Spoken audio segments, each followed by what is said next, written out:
நம்ம 2 பேரும் லவ்வர்ஸா இருக்கலாம், அதுக்காக இப்படி கேட்காமல என்ன தொடர வேலை வச்சுக்காது. புரிஞ்சுதா? ஒழுங்கா நடந்துக்க.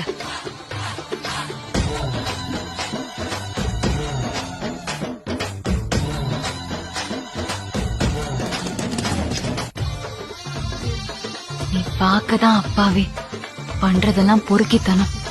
ஐயோ, காலமால ராத்திரி வேல தூங்க வேணும் மேல உன்னை காதல் செய்வது ஒண்ணு என் வேலை. இப்படிலாம் பண்ணாதடா. வெக்கம் விட்டு கேட்டதனால விலகி கொண்டு ஏசல பார்த்து பொங்க பள்ளம் வேடு உள்ள சால கொழு கொழு கொழுவென இருக்கிற உடம்புல வழு வழு வழுவென வழுக்கிற இடுப்புல தொடு தொடு தொடுவென துடிக்கிற மடிப்புல தொலைஞ்ச முழுசாக 20 விரல்கள் துருப்பிடிச்சிருக்கிற பருவத்தின் டைவனில் ஒரு முறை குறியடி இளமை வாசனை நீதான் குல குருவாயாக